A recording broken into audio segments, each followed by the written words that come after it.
Istri kedua sang penguasa, episode 27, membuat candu.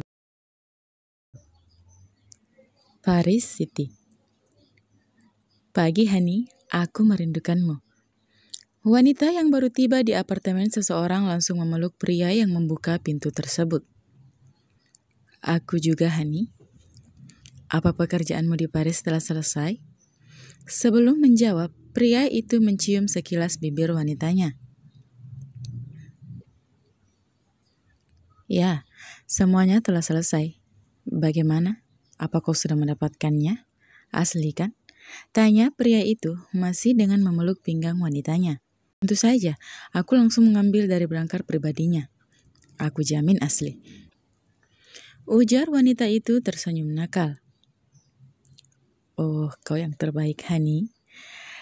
Karena aku sudah berhasil mengambilnya, aku tentu saja harus mendapatkan hadiah. Bukankah begitu, Tuan Virgo? Ucap wanita itu dengan nada yang sensual. Virgo Drax, seorang pengusaha yang cukup terkenal di Amerika. Aku akan membuatmu menjerit seharian, Jenny. Aku pastikan kau tidak akan bisa berjalan besok. Bisik Virgo dengan suara seraknya. Tidak sampai seperti itu juga, Hani. Apa kau lupa? Besok aku ada job. Dan kita juga harus kembali ke Amerika besok. Oke, Hani, aku akan mengingatnya. Tapi aku tidak bisa menjamin, karena kau sangat nikmat, Hani. Virgo dan Jenny telah menjalin hubungan kurang lebih 1 tahun. Jenny yang tak sengaja berurusan dengan pengusaha itu harus berakhir di ranjang pria tersebut. Dan naasnya, hubungan terlarang itu berlanjut hingga saat ini. Jenny yang memang merasa haus akan belayan dari suaminya tanpa berpikir panjang, menerima pinangan Virgo untuk menjadi tambatan hatinya. Lebih tepatnya, mereka menjalin hubungan sebagai pemuas ranjang. Virgo sendiri mempunyai seorang istri dan seorang putra. Namun demi ambisinya, ia rela bermain api di belakang istri yang dicintainya. Tanpa peduli resiko yang akan dia hadapi nantinya jika istrinya tahu. Tak ingin membuang waktu, Virgo segera menggendong Jenny masuk ke dalam apartemennya dan menutup pintu.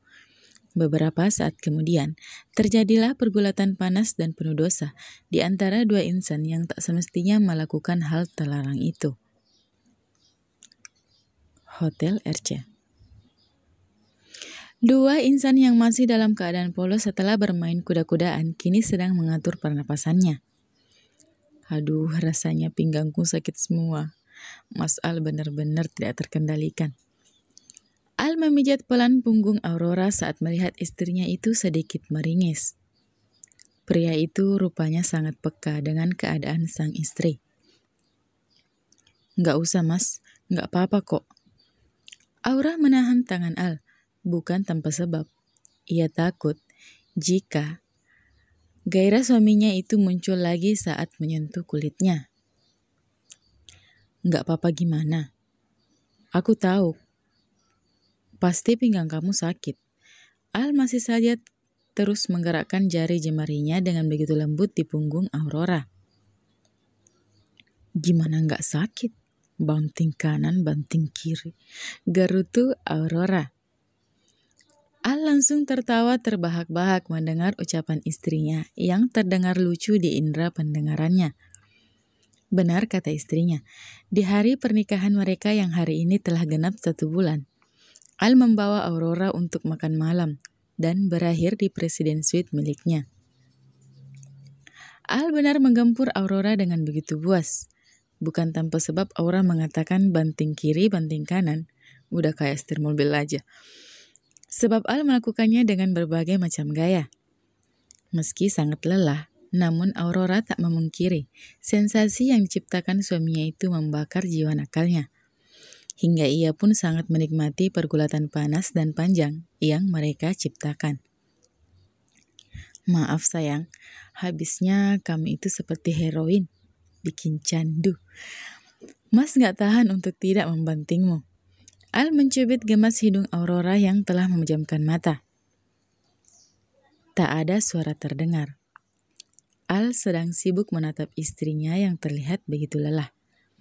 Tangan Al terulur menyentuh perut rata Aurora. Sayang, kapan ya ini terisi? Aku udah gak sabar punya baby. Ujar Al menatap perut Aurora setelah menyibakkan selimut yang menutupi tubuh mereka. Aurora seketika membuka mata. Mas mengharapkan itu dariku? Aurora berucap tiba-tiba. Al melepas tatapan ke perut Aurora dan beralih menatap istrinya dengan tatapan yang sulit diartikan, bahkan sampai membuat Aurora gugup. Tentu saja, apa kau tidak mengharapkannya? Bukan seperti itu maksud Aura, Mas. Tapi Mbak Jenny, dia belum mau punya anak. Oh begitu. Apa aku akan dijadikan alat untuk melahirkan anak untuk mereka? Tidak. Mas Al tidak mungkin setega itu pada aku kan? Dilihat dari ekspresimu, kau juga tidak mengharapkan itu. Apa kau diam-diam mengkonsumsi pencegah kehamilan? Suara Al tiba-tiba berubah menjadi dingin. Aurora yang awalnya menunduk, kini menatap Al.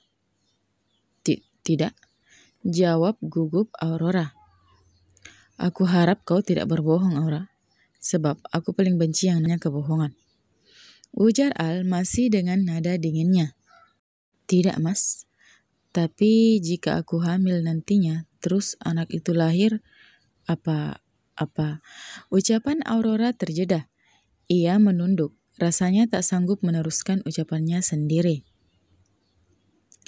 Anak itu akan kita asuh bersama. Aku akan membelikan rumah untuk kita bertiga. Apa? Sentak Aurora. Apa dia yakin? Al membelai rambut Aurora seraya tersenyum. Membayangkan jika hal itu terjadi, ia akan menjadi orang yang paling bahagia di muka bumi ini. Kenapa? Apa ada yang salah? Gerakan tangan Al terhenti saat melihat raut wajah istrinya yang sudah berbeda. Aku hanya cadangan, Mas. Hus. Al meletakkan jari telunjuk di bibir Aurora. Berhenti menganggap dirimu seperti itu. Bukankah aku sudah bilang, tapi kau tidak mencintaiku, Mas. Aku tidak peduli. Yang aku tahu, aku nyaman bersamamu. Aku ingin kau melahirkan anakku dan tetap tinggal di sisiku, sekalipun kita tidak saling mencintai. Ujar Al mendekap Aurora, memejamkan mata dan menyimpan dagunya di kepala Aurora. Kamu salah, Mas. Kamu salah. Aku sudah jatuh cinta padamu. Maafkan aku, sayang. Tapi ini belum saatnya. Tidurlah. Atau mau aku gendong untuk membersihkan diri dulu? Tawar Al sebab ia sendiri merasa risih dengan tubuhnya yang lengket.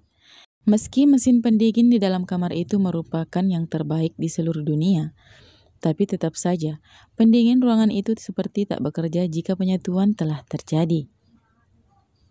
Aura sudah lelah, Mas.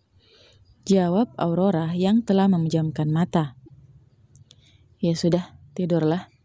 Aku mandi dulu ya. Aurora mengangguk pelan. Wanita itu telah benar-benar lelah. Bahkan untuk sekedar menangis pun Aurora sudah tak ada tenaga.